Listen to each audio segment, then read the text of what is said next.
Podemos hacer que salga el oso. Ahí está. Pues.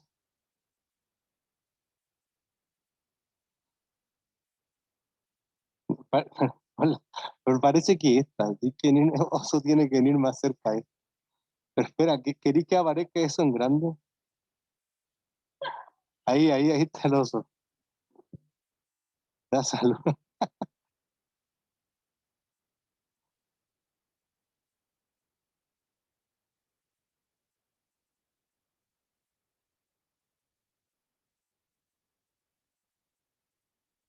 Ahí.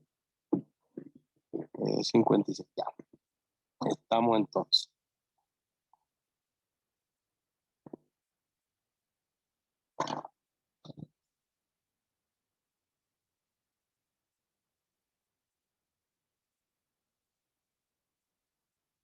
Hago mi clase normal, van a decir algo, el oso va a saltar de repente. Ya.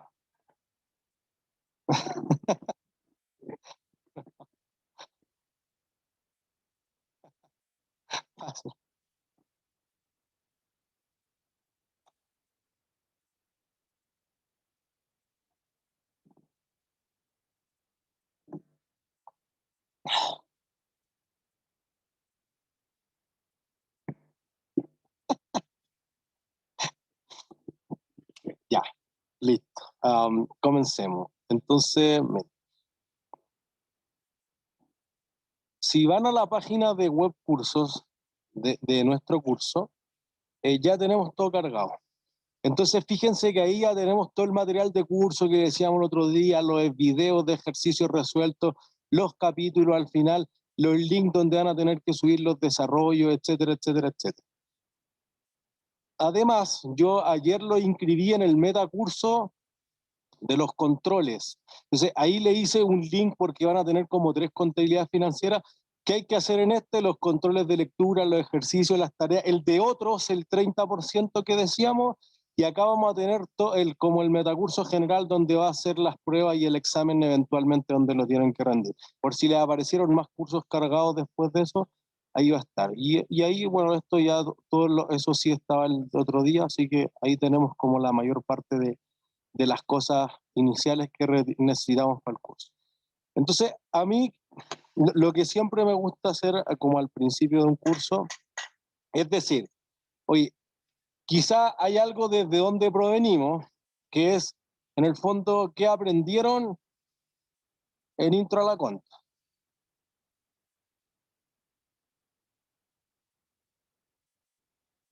Y, por otra parte, qué es lo que uno esperaría en este curso. Entonces, ojalá que esperan aprender en cuenta financiera.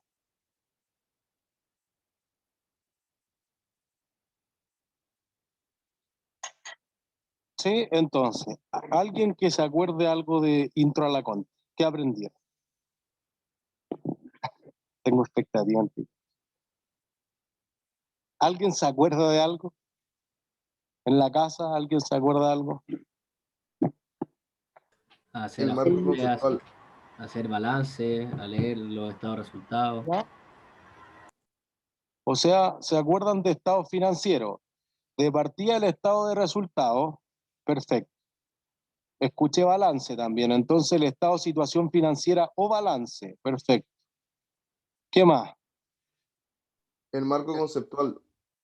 Ya, o sea que estos son preparados bajo un espíritu, el marco conceptual, que quizás lo más importante del marco conceptual es que te da ciertas definiciones, por ejemplo, de qué son los activos y que eso es distinto a los pasivos y que eso es distinto al patrimonio. ¿Sí? Ya, ¿qué otros estados financieros tenemos? Quizás menos importante, quizás ya, el estado de flujo efectivo, y a ese le vamos a dar duro en este curso. Porque probablemente este es lo que decíamos en la clase anterior, este marca la pauta entre si tú estás realmente una empresa cerca de la quiebra o no. el que paga las cuentas al fin de mes, al fin del trimestre, al fin del semestre, es justamente los flujos de caja, no los estados o no las utilidades que se pueden ver súper bonitas, pero dependen de ciertas políticas contables. ¿Qué otra cosa tenemos? Uno súper inútil, bueno, poco útil, voy a decir por ser. Estado de cambio en el patrimonio. Pero, y probablemente lo que nosotros queremos hacer en este curso, que es análisis, dependa de uno que es el más extenso de todo esto, las notas de los estados financieros. Me quedó muy apretado. Pero... notas. Y en las notas, por ejemplo, la universidad tiene 10 páginas de estados financieros y la tiene 80 de notas de estados financieros. Entonces uno diría, mira, está bien el estado de resultados, pero yo no sé si es comparable lo que uno tiene en una empresa en Chile, una empresa en Estados Unidos, una empresa en China, en Japón, etc. Chao, que estén bien.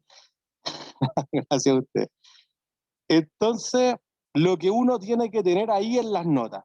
La nota te va a decir, oye, mira, si uno pudiese clasificar los activos de cierta forma, ¿cómo podría separar las clases de activos que tiene la empresa? Ya es una forma, pero ya, ¿qué activos tangibles tiene la empresa? Ah, ya, o sea, corriente y no corriente. Ya, mejor aún. Entonces, corriente justamente es eso, es corto plazo, y no corriente. Entonces, más allá de qué es lo que definimos como corto y largo plazo, aquí hay algo que les pasa a los activos no corrientes que no le pasa a los activos corrientes. ¿Qué le pasa a las sillas, a los autos, a los aviones, a los edificios? Se Se deprecian. deprecian. Los activos no corrientes se deprecian, en cambio los activos corrientes generalmente no se deprecian. Eventualmente pueden sufrir cosas quizás más raras, que en el fondo no son recurrentes y que eso es lo que nosotros vamos a tratar de hacer. Y vamos a decir, mira, LATAM Airlines perdió 3.500 millones de dólares el año pasado, ¿cuánto esperamos que gane o que pierda este año? Hay ciertas cosas que nos van a ayudar a pronosticar, porque tú tienes que salir a despedir gente, cerrar operaciones geográficas, tienes que aportar más patrimonio, tienes que pedir préstamos, etcétera. Y esa decisión no puede ser basada en cualquier cosa, porque en el fondo, si perdí 3.500 millones de dólares, ¿cuánta plata necesita para subsistir este año la empresa? ¿Cuánto creen ustedes?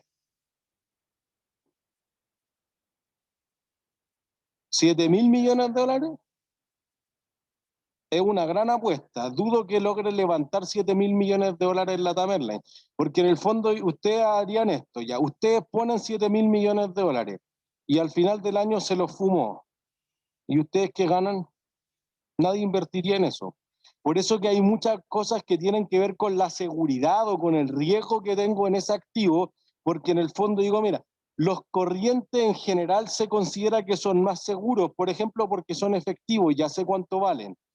Si son propiedades, plantas de equipo o más extraños, menos líquidos, digamos, son intangibles, digo, mira, parece que, o sea, el 2018 valía súper harto la ruta entre Sao Paulo y Santiago, pero hoy vale la mitad o vale nada. Entonces esos son mucho más subjetivos de valorizar y eso puede generar que la utilidad y los flujos de caja con el tiempo vayan cambiando significativamente. ¿Entiendes? Entonces, algunos se deprecian, otros no se deprecian. Pues entonces, ¿por qué Lana habrá perdido tanta plata el año pasado?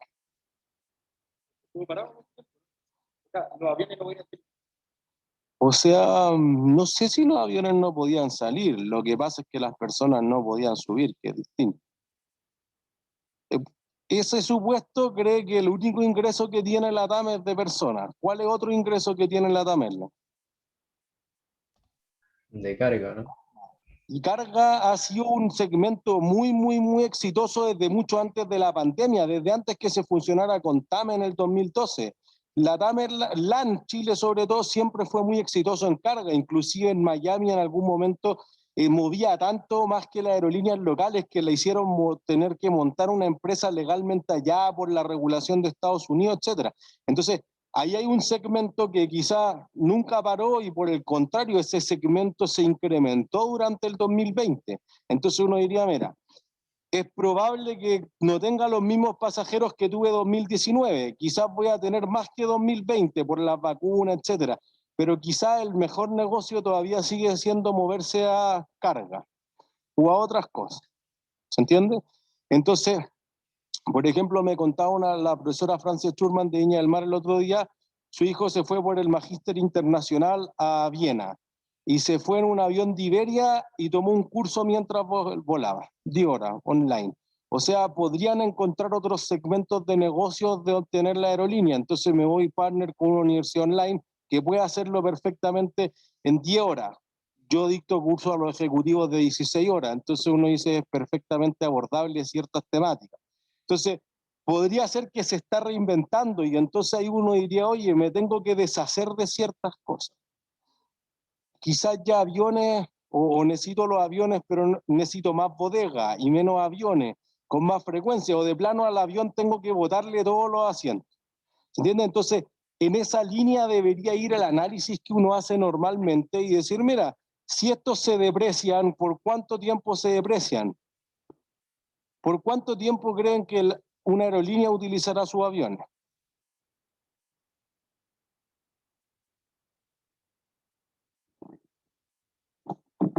¿Y a cuánto creen que dura un avión?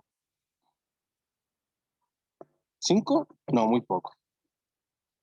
Un poco más. Pues dura 20 ya, pero ¿por cuánto lo usa una aerolínea? 15 años. ¿Por qué por 15 y no por los 20?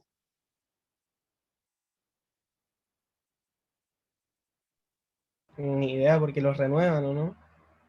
Bueno, pero ¿qué problema tengo al final de la vida útil del avión? Empiezan a presentar más fallas. De nuevo, no se escuchó. Que empiezan a presentar más fallas. También por las horas de... Y aquí la falla es carísima porque se cae el avión, pues entonces nadie lo ocupa hasta el final, después lo mandan a desmantelar nomás el avión, ¿se entiende? Entonces, obviamente tú dices, ya, por eso que la duración del activo no es la vida útil económica, tú lo vas a ocupar por 15, pero si tú eres Emirates y cobras $5.000 por un pasaje, no va a tener un avión de 15 años, pues está hecho pebre ese avión, que de un avión nuevo, entonces quizás 5 es más o menos el tiempo en que se renuevan, 6 normalmente Emirates. Yo era una aerolínea low cost, no puedo renovar tan rápido los aviones, pues tengo que sacar el jugo. Entonces, si tú eres Sky o Ryanair, que es el que la lleva en el fondo en el mundo en low cost, hasta los 15 años, 17 algunas. Ahí ya depende de la regulación de los países. Además, en Europa hay como que han estirado el chicle un poquito más, 2 años, 3, que claro, ahí te hace toda la diferencia, porque un avión que vale $300 millones es difícil renovarlo, ¿se entiende? Y entonces ahí uno dice, oye, podría ser que cuánto se ha depreciado, no sé, pues. Para eso necesito las notas de los estados financieros. Sin las notas de los estados financieros, no sé si tiene valor residual, si se deprecia, si está el costo, si está el valor razonable, qué significa eso. Cuando leemos, y lo vamos a ver ahora, ingresos de actividad ordinaria, no sé qué cosas hace todos los días y qué cosas lo hace una sola vez en la vida. Quiero decir, vendí un avión, listo, pues eso es un ingreso, pero todos los días se dedica a vender aviones. La aerolínea no, es una cosa más bien estacional, entonces tú puedes decir, oye, yo no proyecto que todos los años quizás se ven, o por el contrario, se quemó un avión, que es un concepto que vamos a introducir mucho más, que quizás sobre todo en la parte de inventario y del valor realizable neto, hablamos algo del deterioro, pero vamos a decir, oye, yo espero que si ustedes se sientan en esta silla y yo rayo la pizarra, se va a depreciar con el tiempo. Nosotros no esperamos que haya un incendio y se queme todo. Pero si hubiese un incendio y se queman las sillas o se queman los aviones de la Tamerlane, que es como lo que les pasó el año pasado, después, ¿cuánto más se pueden quemar este 2021? Si tú quemaste un avión, ¿cuántos aviones, ese avión se puede quemar de nuevo este año? No. Entonces vamos a hablar que eso es más bien el deterioro y no la depreciación. En el fondo que algo es recurrente y algo no es recurrente. Entonces va a decir, mira, yo creo que los tickets van a seguir menores a los 2019, pero quizás este activo que me generó un gasto gigantesco ya no es, porque lo vendí ya no es porque se quemó, porque tuve que cerrar la operación en Argentina, etcétera. Cambia el enfoque de las cosas que uno prevé que sigan ocurriendo y las cosas que ya no van a seguir ocurriendo. Entonces, ese análisis estratégico de negocio es lo que les va a tocar a ustedes ver en cualquier área de negocio, no solamente en finanzas, no solamente como en las áreas contables o de control de gestión, esto les va a tocar en inteligencia de negocio, decir, oye, mira, yo he volado a 10 millones de pasajeros los últimos 20 años y tengo una cantidad brutal de datos que tengo que ofrecerle este pasaje. ¿Por qué? Porque si no tus campañas de marketing tienen un target malo, entonces el costo de conversión de cada clic que te va a aparecer en Google Ads o en YouTube o donde sea, no es muy caro. Entonces yo tengo que señalizar esto y por eso ese área de Big Data es lo que más tiene hoy en día un crecimiento. Ese área en el fondo tiene que hacer súper bien que esto, cuando tú te metes a la página, te sugiera cosas al tiro, Mercado Libre, Amazon, AliExpress, etcétera, lo tienen súper claro. Y entonces, si tú tienes una campaña de marketing, ¿dónde la pongo? La pongo en Instagram, la pongo directamente en Google o en Facebook o en cualquier otra plataforma. Bueno, depende. Y eso depende de estas decisiones de dónde tú quieras o qué negocios son los que tú quieres sostener con el tiempo o impulsar en cuanto a resultados. ¿Sí? Entonces, si recordamos lo que es activos, ¿qué es un activo?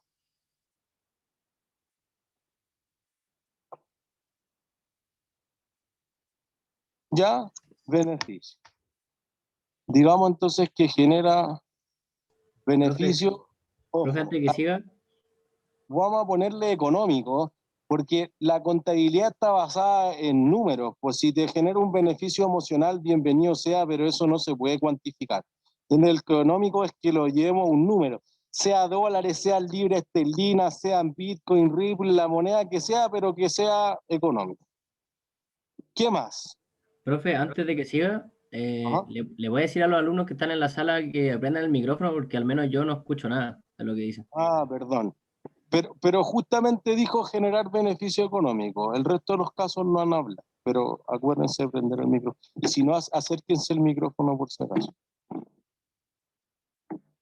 Ya. Además de generar beneficio económico, ¿qué tienen que hacer? ¿Es algo que la empresa tiene control sobre este? Eso. Que tenga control.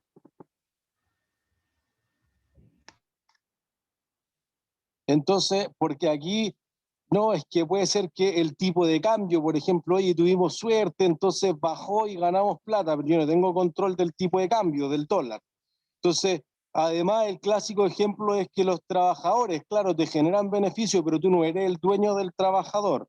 Entonces, no tengo control. No son parte de los activos en el sentido contable. Además de que tenga control, ¿qué necesito?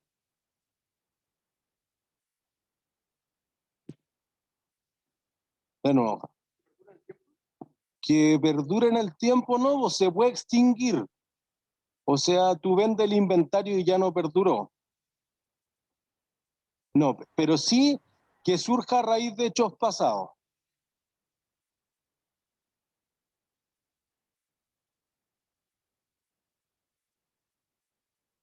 Porque la contabilidad mira hacia el pasado. Pues que mañana voy a vender.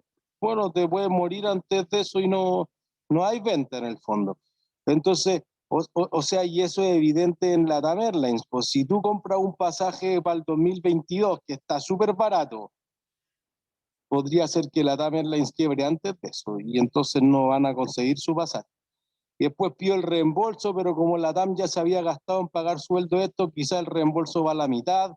O sea, piensen que cuando en mayo del año pasado LATAM Airlines fue al tribunal y dijo, no puedo seguir pagando todo esto, tengo que reestructurarme financieramente, que es el paso anterior a la quiebra, uno de los mayores acreedores, el tercer mayor acreedor era el Santander y le pedía 500 millones de dólares por las millas LATAM Airlines que le debe lana a Santander para que Santander le cumpla a sus clientes. Entonces tú dices, está bien, pues, pero si las millas son inconvertibles en un viaje, son inútiles, valen cero igual. ¿Se entiende? Entonces puede ser que los hechos futuros vayan a generar ciertos beneficios, pero surjan a raíz de algo en el pasado. Tú ya me debes esas millas. Entonces la TAM dice, no, bueno, si no es conmigo es con Sky, y si no es con Sky es con Delta. Ah, ya. Igual se van a generar, ¿sí? Y algo que normalmente se pasa por encima y que en realidad es sumamente importante que se puedan valorizar.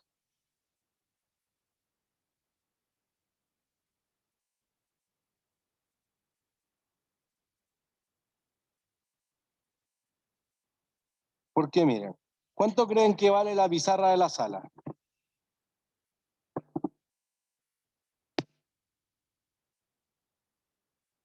¿Alguien tiene alguna estimación de cuánto vale la pizarra de la sala?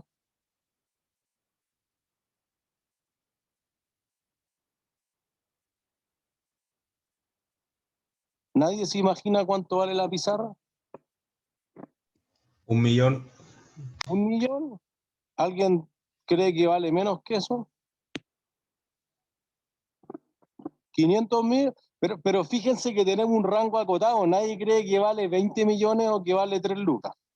¿Se entiende? Entonces, eso es razonable. Y alguien dice, no, en verdad no tenemos idea. Bueno, podemos contabilizar los materiales, la mano de obra, el pegamento, la depreciación de las máquinas que se utilizó para ensamblarla y dejarla instalada, etcétera. Es algo razonable. Entonces, más o menos debería valer esto. O voy a cotizar una pizarra nueva o alguna otra cosa. Pero eso no se da siempre con los activos que son únicos, que en el fondo no hay otro como este. Entonces, clásico caso, la Mona Lisa. ¿Cuánto vale la Mona Lisa? Eso no es cuantificable, pues ¿cuánto es mucho? Mucho podría ser 5 y mucho podría ser 150. Nadie sabe. Esa es la realidad. Por eso, a diferencia de otros activos de patrimonio cultural, no se transporta la Mona Lisa, porque no hay una compañía de seguro que haya puesto un precio en la póliza. Entonces, seguro que trae beneficio económico, que está bajo el control del museo y existe, por lo tanto surge a raíz de hechos pasados. Pero no tengo idea cuánto vale, entonces no se contabiliza. ¿Se entiende? Entonces ahí ya hay una diferencia que uno dice, oye, mira, tengo más o menos claro qué son los activos de la empresa y qué serán los pasivos de la empresa. Eso, listo, obligaciones pendientes. Suena bien, pues, y entonces, ¿en qué se diferencia el patrimonio? Que no hay que pagarlo, no hay como devolverlo, por decirlo así. De nuevo, Florencia, ¿eh? Está en silencio. Perdimos, Florencia. Patrimonio del Bueno. capital. Te perdimos, Gonzalo. Lo perdemos. De nuevo, a ver, repita. ¿En qué se diferencia el pasivo del patrimonio? O el patrimonio del pasivo, mejor dicho. El patrimonio no hay que devolverlo. Ah, ya. ¿Nunca? ¿O en algún momento habrá que devolverlo? ¿Qué creen? Cuando las utilidades retenidas son negativas, ¿no? Bueno, suena algo como más elaborado, suena súper bien porque ya es una parte de la cuenta del patrimonio, o sea, como que aplicamos los conocimientos que debiésemos tener del curso anterior.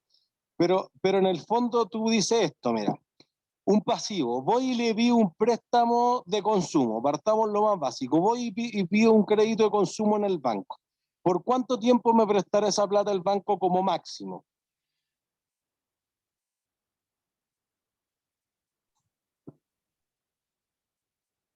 ¿1 año, 2 años, 5 años, 10 años, 30 años? Menos de 10 años, es cierto. 5 años es probablemente el máximo.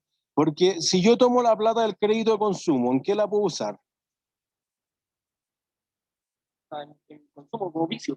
En cualquier cosa, es cierto, en cualquier cosa. Tú la podrías fumar, apostar en el casino, botarla o comprarte una casa. Podría hacer cualquier cosa. Por esa razón, es mucho más riesgoso para el banco darte un crédito de consumo, Y por eso tiene que acotar el plazo, pues no te puede decir, oye, te presto por 25 años, cosa que sí ocurre en una casa o en un departamento. En un crédito hipotecario te van a dar 25 años, porque el banco tiene una seguridad, tiene esta seguridad. Si tú no le pagas el crédito, ¿qué hace el banco? Te quita la casa. Eso es. Entonces, el banco dice, mira, la garantía que hay, el aval, digamos, o el respaldo, o el colateral, es la casa. Y si es un crédito automotriz, el auto. Y si es un crédito para las empresas de capital de trabajo, son los inventarios, son las cuentas por cobrar de la empresa, etcétera. Entonces, eso te da una garantía y eso cambia los plazos que te va a dar. Pues, por lo tanto, quizás más que en el sentido contable, lo que distingue al pasivo es que tú dices, oye, yo te debo estas cuentas por pagar a 30 días, a 60, 90, tienen un vencimiento. En cambio, lo que ustedes decían, yo invierto en un emprendimiento y gana plata, que esto me lo sugerían de la otra sección, gana plata. ¿Qué hago con la plata? ¿La retiro o no la retiro?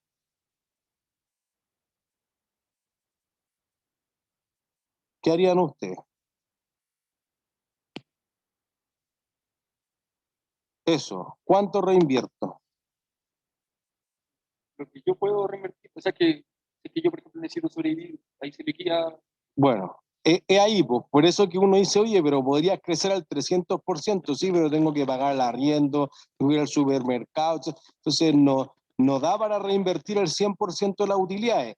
Pero tú dices, ya, pero es que quizás si tú reinviertes la mitad no alcanza a crecer la mitad, como que no es lineal. Por eso que cuánto reinvertir es más complejo, finanza uno. Pero quizás una parte la voy a reinvertir para que siga creciendo el negocio. Y eventualmente hay casos que no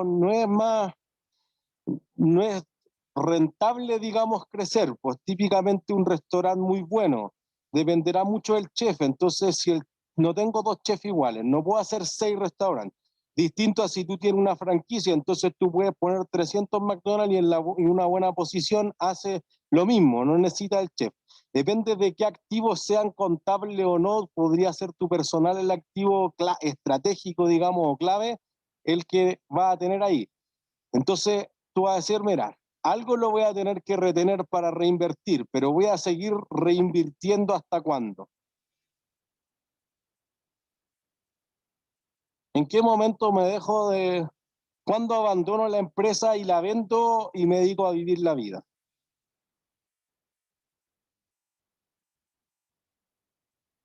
Pues no saben. Por lo tanto, no tiene vencimiento. No hay un momento en que alguien te va a ir a buscar con los carabineros en que no le pagaste y te van a meter a la cárcel. Ustedes se hicieron socios en un emprendimiento, pusieron 5 millones y le fue pésimo y chao, no hay una obligación. Eso hace la diferencia, por eso que típicamente en España los pasivos se le llama pasivo exigible y el patrimonio se le llama pasivo no exigible, pero a mí me parece personalmente que no es una buena definición, porque en el fondo tú estás diciendo que los dos les debo, no, pues yo no les debo nada. Por eso que, ¿cuál es la definición de patrimonio? Activo menos pasivo, esa es la mejor definición, que la podemos poner más bonita en el marco conceptual, etcétera, pero en la práctica, mira, si algo te queda de lo que compraste porque lo vendiste con ganancia, etcétera, entonces tengo patrimonio y si no, chao, perdiste todo nomás. ¿Se entiende? Entonces eso hace una diferencia, por eso que decir, oye, los pasivos son obligaciones con terceros y el patrimonio son obligaciones con los dueños es medio tendencioso porque yo no tengo ninguna obligación. La empresa ni siquiera tiene la obligación de pagar dividendos, solamente la sociedad anónima abierta, pero no el resto de la empresa, entonces podría decir no vamos a pagar dividendos nunca y chao. ¿Entiendes? Ahí hay una diferencia importante en cómo uno consigue ese tipo de cosas.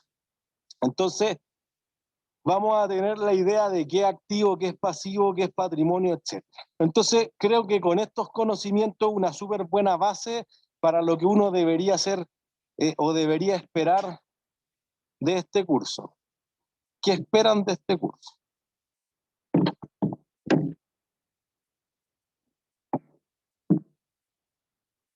¿Alguien en la casa espera algo? Poder pasarlo. Eso está difícil.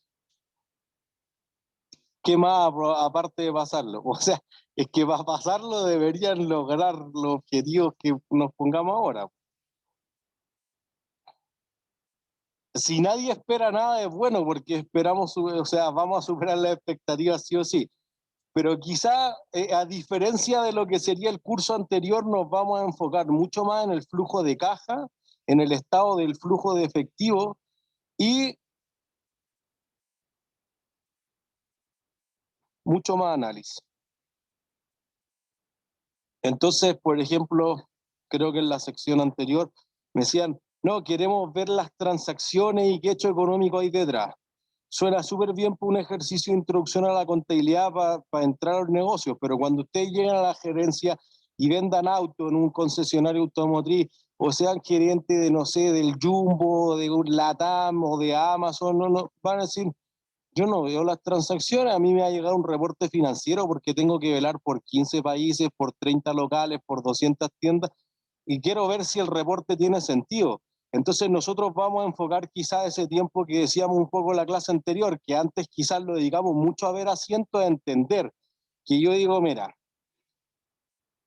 ¿cuánto creen que gana porcentualmente el retail? O sea, yo digo, si vendí por 100 cualquier cosa, Falabella, por ejemplo, y le quito el costo de venta, ese margen bruto que me quedó, ¿cuánto es el porcentaje porcentualmente de los 100?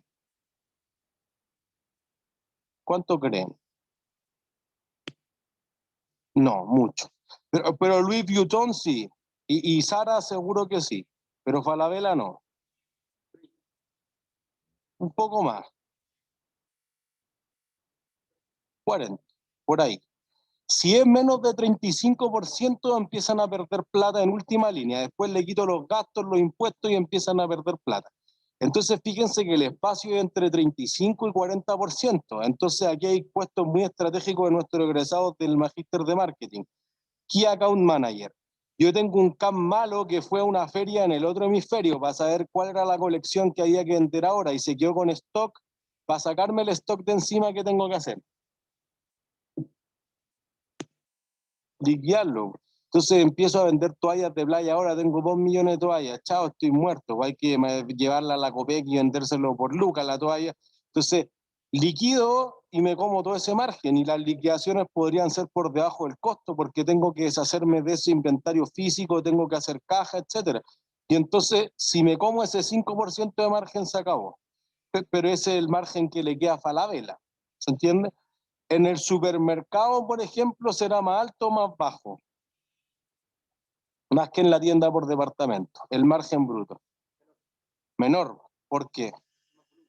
Es más volumen, ya, listo. Ahí tenemos un concepto importante. Hay algunos negocios que son de volumen, que hay muchas transacciones como el supermercado, y hay negocios que son más bien de margen. Entonces tú tienes un City Car, tiene márgenes mucho más baratos que si tú tienes un Lamborghini, ¿se entiende? En un auto de lujo. Entonces, uno vende una vez cada 6 meses, el otro vende todos los días, pero quizás se tiende a compensar la rentabilidad. Ese tipo de cosas es la que nosotros vamos a analizar y por eso vamos a estar viendo distintas industrias. Y ahora vamos a ver la TAM Airlines, y vamos a ver Netflix, y vamos a ver Metrogas, etc. Vamos a ver una serie de empresas que en el fondo nosotros queremos ver eso. Oye, este margen no me parece, no tiene sentido. Entonces, por ejemplo, si tú tuvieras un restaurante, ¿cuánto debe ser el margen?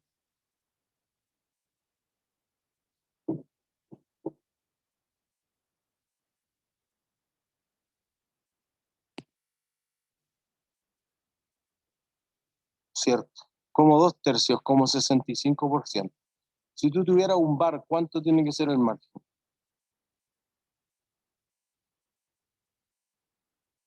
Imagínense eso, traten de calcular el costo de hacerse una piscola y al precio al que compran la piscola. ¿Cuánto? 80, 90, y entonces ahí tiene algo, pues, tiene que, quizá entonces tú dices el margen de la comida es 20, el margen del trago es 90 y tengo esto. Solamente el costo que me costó producir, obviamente después tengo que pagar los arriendos, el personal, la depreciación del equipamiento, la entretención, Un costo que le aumentó notablemente a la empresa, sanitización. Sanitización es muy caro para eso. Y entonces después, y eso es lo que viene justamente en el siguiente curso, en contabilidad 3 o gerencial. Oye, ¿cuánto de esto me conviene? ¿Cuántos son costos fijos? ¿Cuántos son costos variables? Quizás yo tengo que, los gimnasios, oye, tú hacías una clase de yoga, no sé, ahora por distanciamiento social entran 5, quizás que con 5 no te conviene hacer la clase, pues te conviene mantener cerrado. Entonces tú dices, oye, hay un punto de equilibrio y como que uno le va a apretar más eso, pero hay esa transición entre que quizás aquí era mucho más mecánico en intro a la conta y quizás acá es mucho más analítico. Eso es lo que queremos ver. Entonces vamos a estar más concentrados más en revisar estados financieros. Obviamente vamos a hacer los cálculos necesarios, etcétera, pero vamos a tratar de salir de la norma y cómo esto tiene sentido. Y cuando veamos normas con seguridad vamos a decir, oye, ¿por qué esto es lógico? Si lo que pasa, y me toca discutir mucho, es que no, la norma contable dice eso. Bueno, pero si la norma contable es inútil, se cambia. Eso hicieron las piñas, dijeron, oye, mira, para recordar activos biológicos, que es algo que uno debería saber o que le debería sonar de introducción a la conta. Tú tienes una parra. ¿Las parras crecen o no crecen?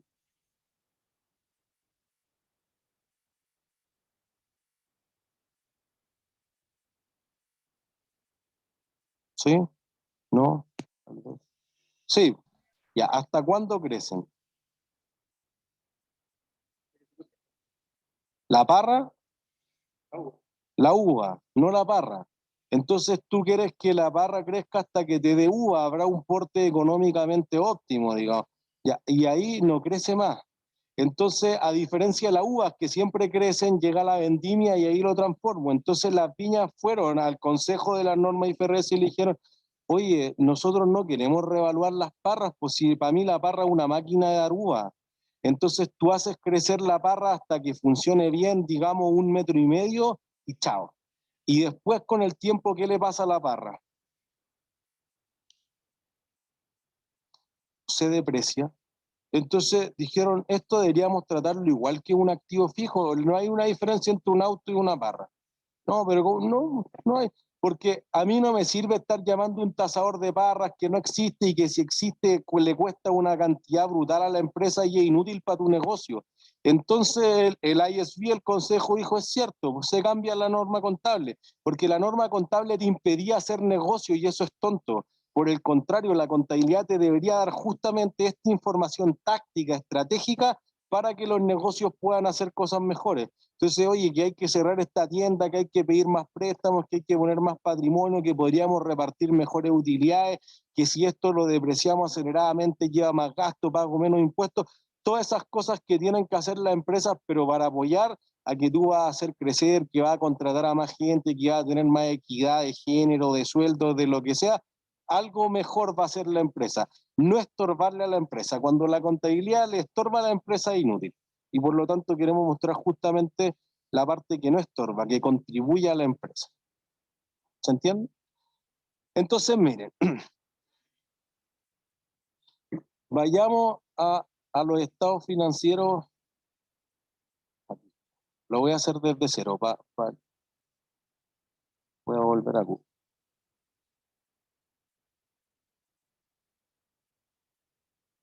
Estados financieros de la TAME. Voy a la página. Voy a centros de resultados.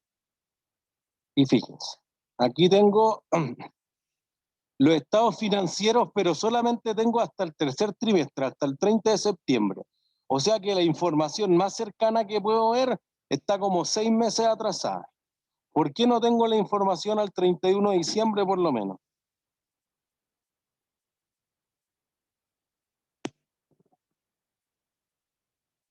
Mucho más en enero, en febrero, como que no le es funcional cerrar en diciembre, sino cerrar después de diciembre. Es cierto, podrían no cerrar en diciembre, pero no las empresas chilenas. Las empresas chilenas están obligadas a cerrar en diciembre. Y piensen en esto, ¿cuál es el mejor trimestre de la aerolínea? El último, El último, ¿por qué? porque es verano. Por las fiestas. Ojo, para nosotros es verano, pero en otras partes invierno, ojo. Pero es el último por la fiesta. Es igual que para el retail, la mayor concentración de las ventas está en el último trimestre. Entonces tú dices, estamos un poco más tarde quizás porque el volumen de negocio y cosas que contabilizar y preparar es más alto. Pero además, yo abro estos estados financieros. Miren, voy a abrir esto. Voy a dar un poco más de zoom. Estos estados financieros, para que sean creíbles, ¿qué deberían tener? ¿O cómo deberían estar?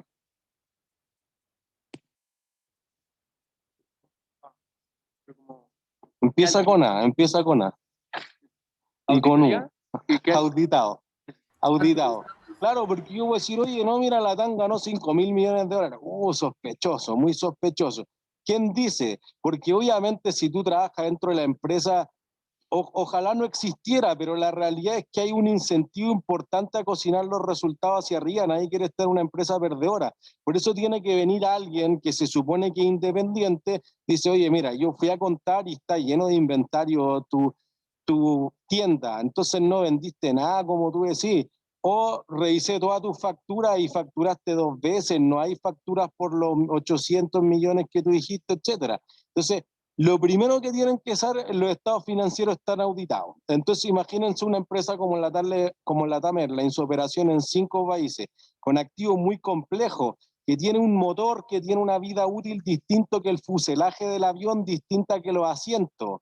Entonces, que hay que depreciar cosas por separado, una cantidad de aviones que estén en una reestructuración financiera, que lee plata, no sé qué, y que hay que hacer unas estimaciones de cuánto puede pagar. Obviamente un auditor se va a demorar en eso mucho tiempo, 3 meses. Entonces yo no puedo auditar todos los estados financieros, no se auditan los intermedios, que sería primer trimestre, segundo, tercero, sino que en general se hace una vez al año.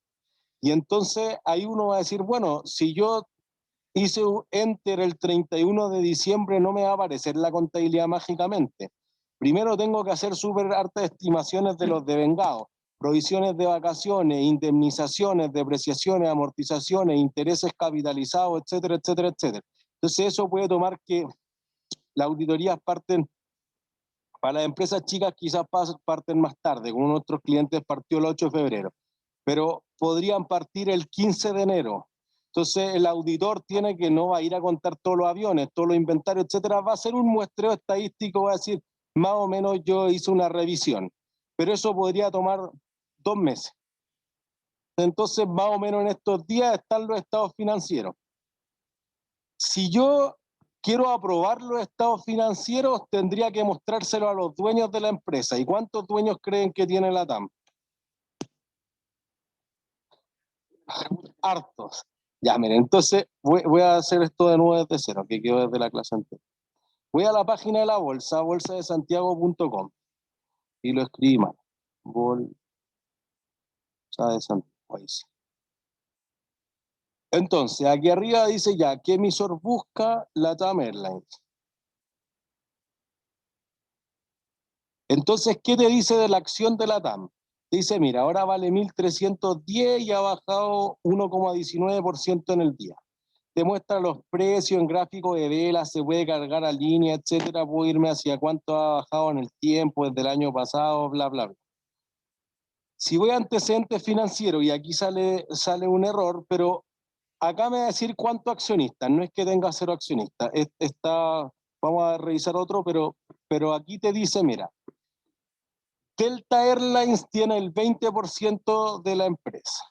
El Grupo Cueto a través de Costa Verde tiene el 18%. Qatar Airways tiene el 10%.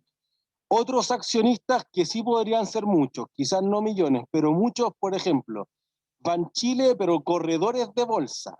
JP Morgan Chase, Santander, corredores de bolsa. BCI, corredores de bolsa. Y así, consorcio corredores de bolsa. Son accionistas, o sea, son bancos, pero que están representando a nosotros. Entonces, teníamos 200 luquitas, 1 millón, y nosotros dijimos, compra acciones de la TAM. Entonces, el banco nos está representando a nosotros porque además es más eficiente.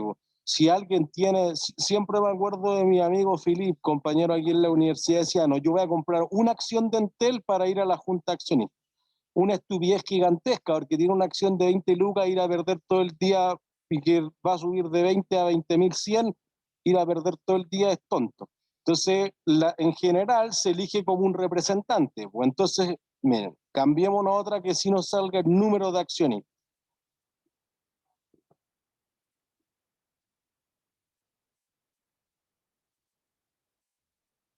Entonces, fíjense, azul, azul, número de accionistas 4.700. ¿Se entiende? Entonces, 4.700 accionistas. ¿Cuál es la probabilidad de que se pongan de acuerdo? Nula. Entonces, ¿qué hacen los accionistas para poder tomar decisiones estratégicas? Por ejemplo, en el caso de LATAM Airlines, dejar morir a Argentina como segmento de negocio. ¿Cómo lo hacen?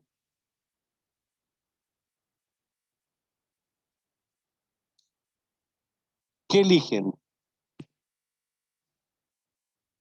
como más del 50%. Ya que se lo represente a todos, pero nadie tenía más del 50, fíjense. En LATAM, bueno, acá sí, pues aquí puede ser que Inversiones Alpes, sí, Carlos Heller sí, pero en el fondo en LATAM Airlines nadie tenía más del 50, así que nadie es como el dueño mayoritario.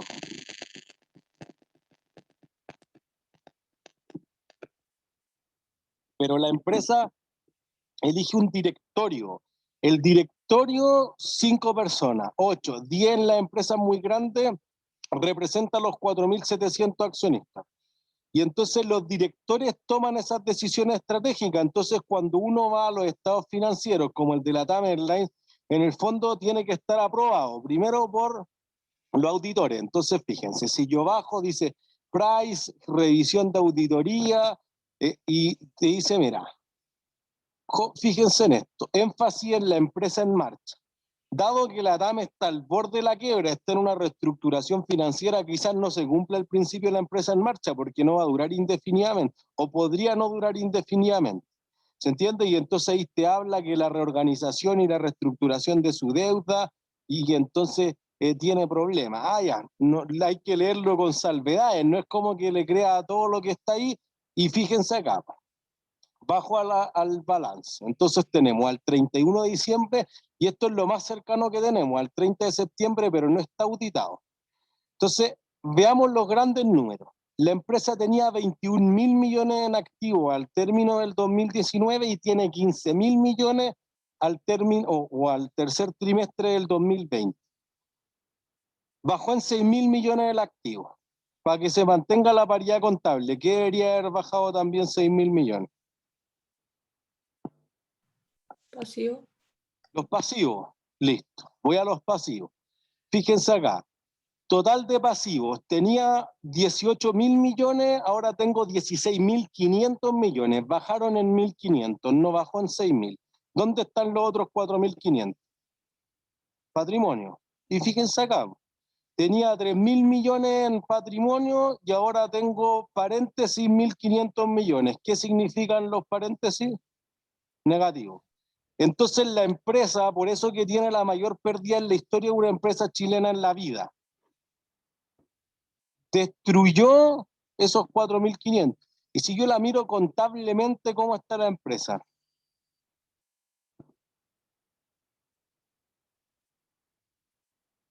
Si ustedes quisieran rescatar su inversión en LATAM Airlines, fíjense, los accionistas históricamente han puesto 3.146 millones, pero la empresa antes había ganado 350, se los fumó y además está 3.200 para atrás. Entonces, fíjense que ha perdido más plata de lo que aportaron los dueños. Entonces, ¿cuánto pueden retirar los dueños? Cero. En el fondo, para que la empresa subsista, deberían tratar de poner 1.500 millones de dólares. ¿Y ustedes querrían poner 1.500 en una empresa que ha perdido 3.200? Entonces, no, pero es que mira, si dejamos Argentina, si tenemos menos aviones, si nuestra estimación es con la vacuna, si nos vamos solo a carga, si dejamos de operar tales rutas, etcétera, podría ser más eficiente. Por eso que los accionistas todavía están comprometidos a meterle más. Pero en el fondo es difícil creerle. Entonces uno dice, ahí está la complicación, el cómo uno puede leer estos números te da una indicación de quizás comprar acciones. Nos pasaban el lectivo de introducción a las inversiones, que justamente en marzo del año pasado, el peor momento de la Tamer, la acción llegaba como 800 pesos y la compraron y después en abril valía 2.400, claro, pero tengo que invertir en una empresa quebrada, Casino Enjoy, que la acción valía a principio del año 7 pesos y ahora vale 13 pesos, subió 100% la acción. Entonces uno dice, hay que, no es tan simple como ir y decir, oye, esto es fácil, entonces hagámoslo directamente aquí. ¿Entiendes? Si vamos al estado de resultados, fíjense. Este de acá es los 9 meses, perdón, del 2020 y la columna de la derecha es del 2019. Fíjense que el 2019, en los 9 meses, que ya dijimos que los últimos 3 meses son los que más vende, había vendido 7.300 millones. Y acá había vendido solamente 3.112 millones. Entonces, fíjense, las ventas cayeron en 60%. Si vendí 3.100, ¿cuánto me gané por hacer esos viajes? Fíjense. Menos 400, que es lo que decíamos en la clase anterior, creo. Para que sea económicamente razonable volar el avión, tengo que meter al 65% de la gente. Como por distanciamiento social máximo meto 50%, entonces sí o sí, por cada avión que viaje, pierdo más plata. Y ahí está. No estamos quitando los gastos de administración, del personal, de arrendar el aeropuerto, de los derechos de vuelo y todos los otros gastos. Cuando le quito todo eso otro, la empresa perdió 3.600 millones de dólares. En la operación, en el negocio puro, después tengo que pagar intereses y otras cosas. Ojo. ¿Entiendes? Por eso que es la pérdida más grande en la historia de una empresa chilena. Pues fíjense cuáles son los mayores ítems de gasto ahí.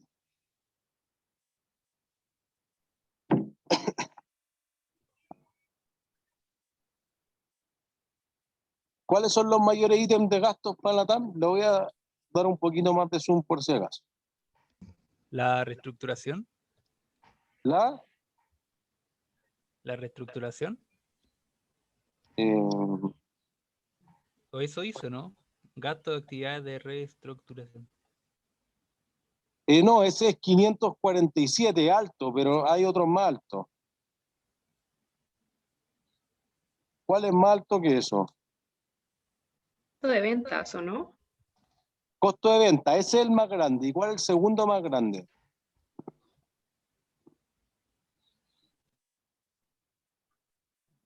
Las actividades operacionales. No, pues esa es la, ojo, ganancia de actividades operacionales en la suma, igual que la ganancia bruta. Otra ganancia, pérdida. Otras ganancias y pérdidas, ahí está. 1.877 millones de dólares. ¿Qué es eso?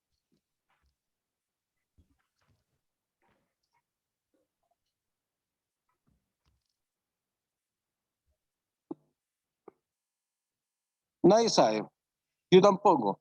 Por eso que para saber qué es lo que hay ahí, que debería mirar. La nota 27. ¿Se entiende? Ahí está la otra, porque uno debería decir, oye, y eso podría ser que se le quemaron aviones, que gastó en publicidad, como que otras cosas. Pero ya, ahora sí créanme, eso es que destruyó la plusvalía, que es un activo intangible, que lo vamos a llegar a ver en unas 4 semanas más, pero vamos a decir, mira, pensemos que es más simple, se te quemaron unos 5 aviones que valen esos 1.900 millones de dólares. ¿Eso va a pasar este año? No hay seguridad de eso. No. Eso hace la diferencia. Entonces, cuando nosotros decíamos la pregunta inicial, decíamos, ¿cuánto va a ganar o perder la TAM Airlines? Uno ya puede empezar a descremar ciertas cosas. Por decir, este ítem ya no se repite. Entonces, fíjense que si yo borro eso, pierdo solamente 1.600. Sigue siendo un resultado malo, pero es menos de la mitad de lo que perdí el año anterior. Entonces, si ahora decimos, no, este año van a generar más ingresos, ya eché a gente o ya optimicé los costos, reduje gastos de administración, ¿piensen que esos gastos de reestructuración se van a repetir? No, si yo ya eché a la gente, no puedo volver a echarla. Ah, listo. Otros 500 millones de dólares que me ahorro. Entonces ya voy en 2.300, quizás solamente pierdo 1.300. Eso es lo que queremos lograr, que alguien pueda identificar ciertas cosas que me diga al final, mira, este año pensamos perder 500 y que cuando Klaus me decía, oye, necesitamos 7.000 millones de dólares, si vamos a perder 500 quizás necesitamos 1.000 y 1.000 quizás sí es una cifra afrontable, que no, el banco va a poner 600, los dueños van a poner 400 y llegamos. y la empresa es esa. Y quizás el Estado va a poner otra parte. ¿Se entiende? Ese es el enfoque que nosotros le querríamos dar. Y cuando los inversionistas tratan de mirar esto, dicen lo siguiente. Voy a ir a la página de IFRS. Entonces vamos a decir, mira, eso que está ahí, que dice ingreso de actividad ordinaria, etcétera, etcétera, lo voy a checar. Dice, ¿en qué idioma está hablando? Entonces, yo voy a la página de las normas o del emisor de las normas contables del mundo. ¿Sí? Y le voy a decir, mira, dame qué países utilizan obligatoriamente para las empresas locales que se trancen públicamente, no se refiere a que sean estatales, se refiere a que sean públicas, la IFRS, la norma internacional. Y ahí tengo a buena parte del mundo con las normas internacionales. No todos, pero buena parte del mundo hablan exactamente el mismo idioma. ¿Quién me falta? Estados Unidos. Ya, perfecto.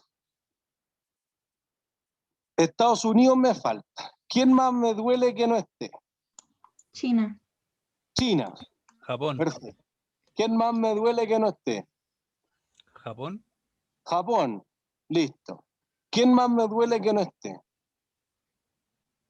India. India. En términos de los mercados financieros, del capital para hacer nuevos proyectos son los que mueven los mercados. Piensen que el 43% del capital se transa en Estados Unidos, en la bolsa de Nueva York o el Nasdaq, que es la bolsa electrónica.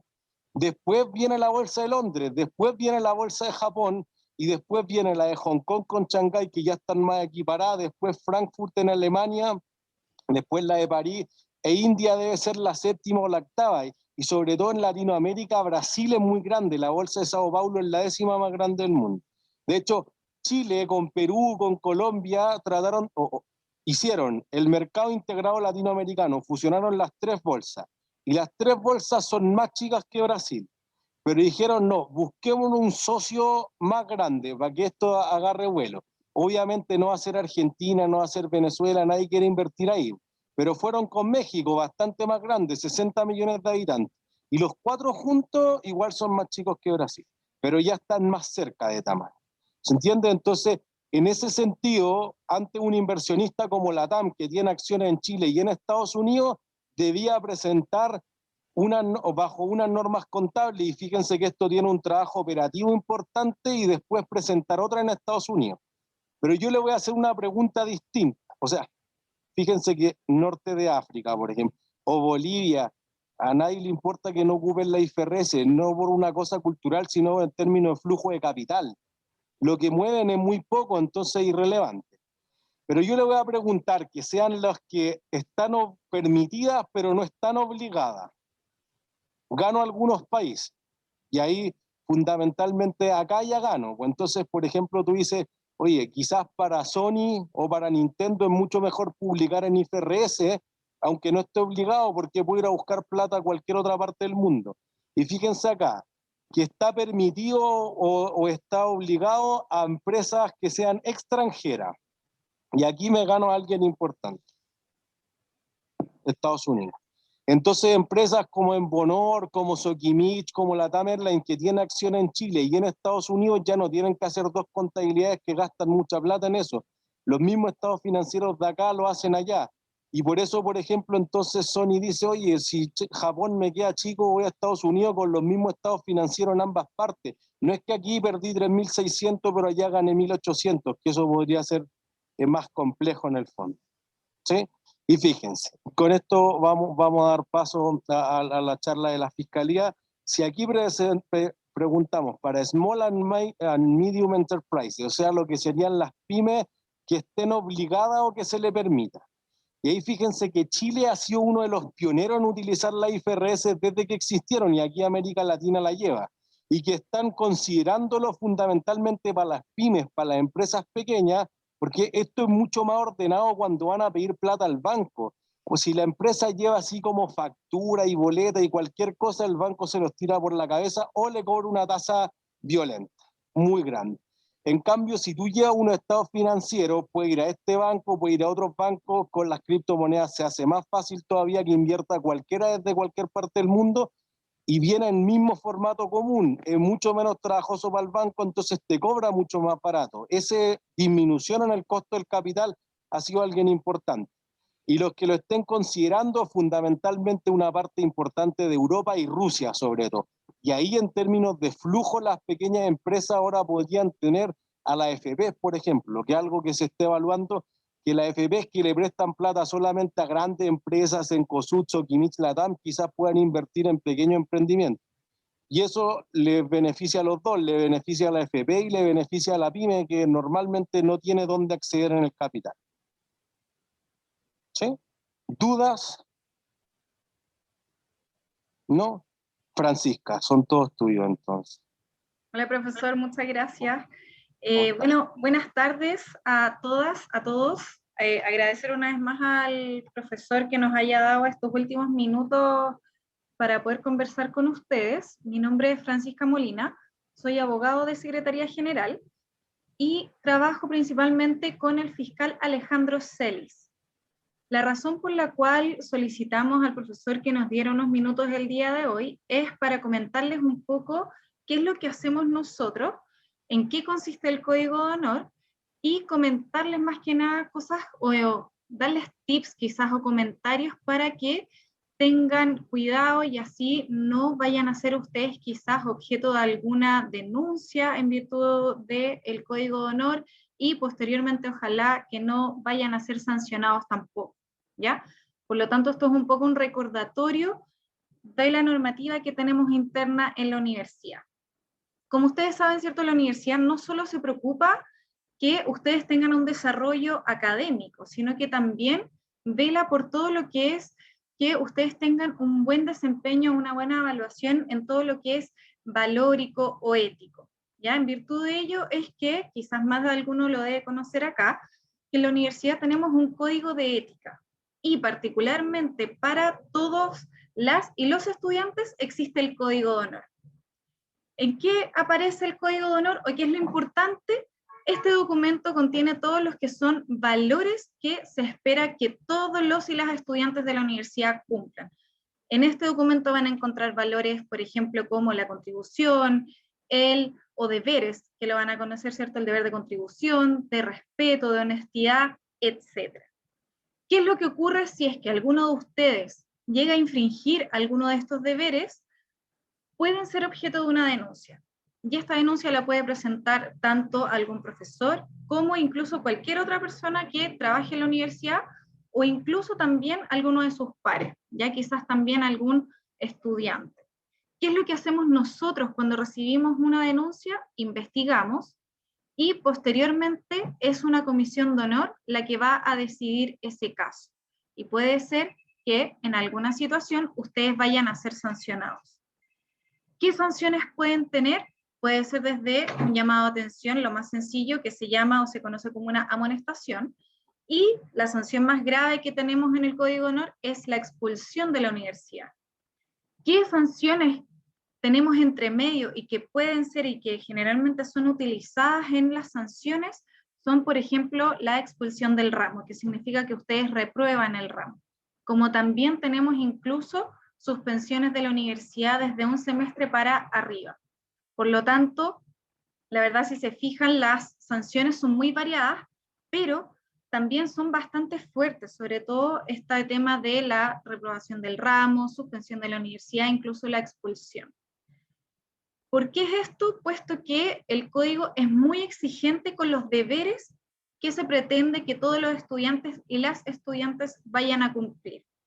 Entonces, como nosotros no queremos, por supuesto, que ustedes se vean afectados o que se vean envueltos en esto, es que estamos haciendo estas pequeñas conversaciones en los cursos, ¿ya?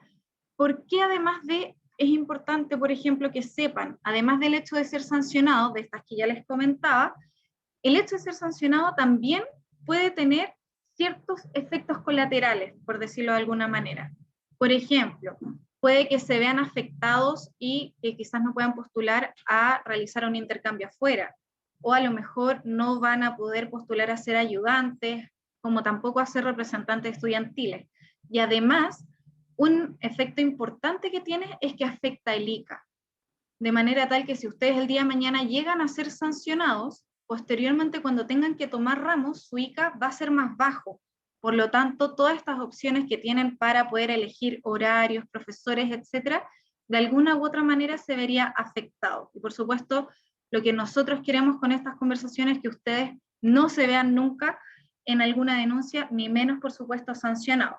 Entonces, ¿qué sugerencias podemos hacerles a ustedes? Y considerando principalmente que estamos ahora con clases en parte presencial, en parte virtual. El año pasado tuvimos un aumento importante de sanciones por infracciones al Código de Honor que se hicieron en la modalidad virtual. ¿Cuáles fueron estas principalmente? Fueron infracciones por copia, por plagio. Entonces, ¿qué les podemos recomendar hoy día para que no se vean envueltos el día de mañana en una denuncia? Por ejemplo, que eviten todo tipo de contacto o de comunicación mientras que estén en una evaluación con otra persona.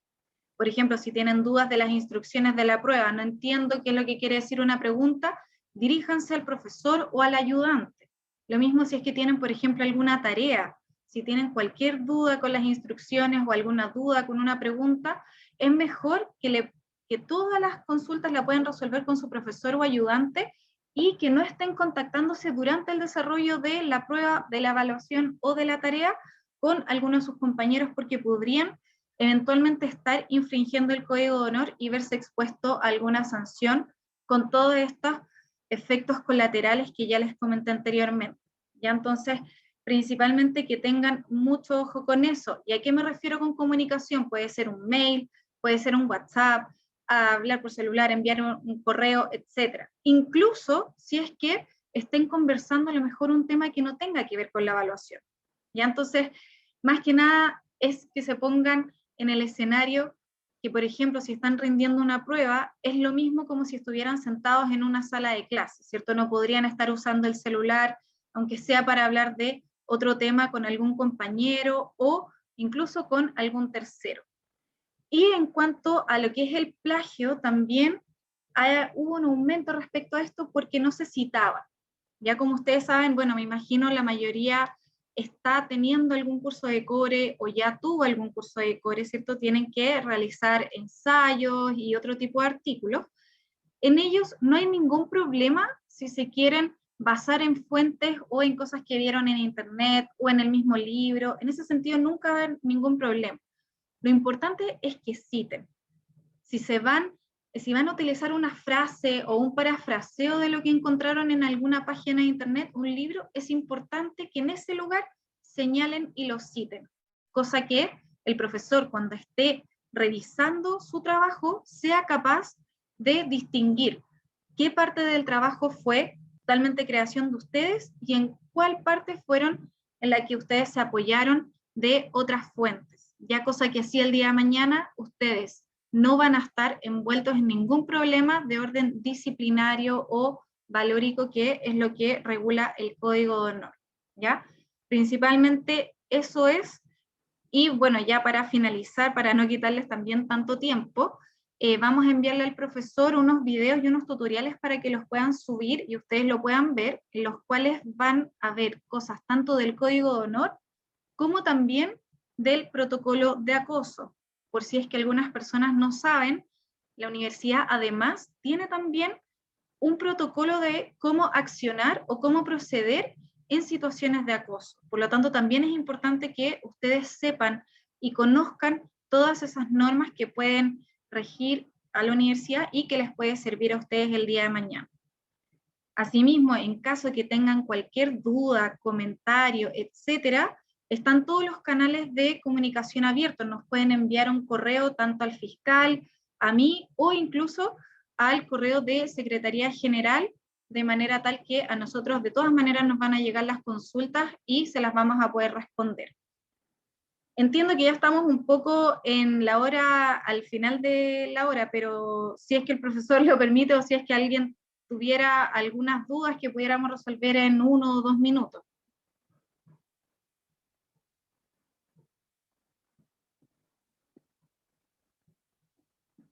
¿No? Bien. Bueno, profesor, le agradezco mucho el tiempo, los minutos que nos otorgó a procesos disciplinarios. Y más que nada, bueno, esperar que por supuesto a nosotros no nos gusta tener alumnos denunciados, así que ojalá que no nos topemos en ese camino. Ojalá ninguno nos toque estar en esa instancia. Estuvimos hasta en febrero, tuvimos que interrumpir las vacaciones. No es grato para usted como estudiante, tampoco es grato para nosotros enviar a esa situación, así que ojalá no tengamos que llegar a ninguna de esas instancias.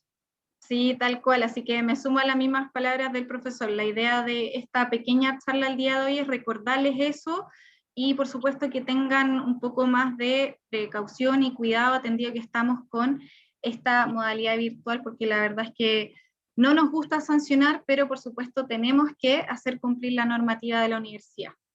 Así que les deseo el mejor año académico. Así que profesor, muchas gracias nuevamente por su tiempo. Gracias a ti, Francisca. Que Estén estén muy súper bien. bien. Igual, chao.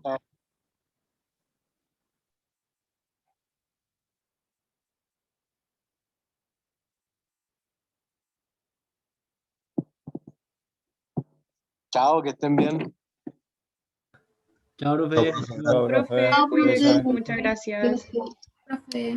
Chao. Chao, profe, cuídense. Chao, que estén bien.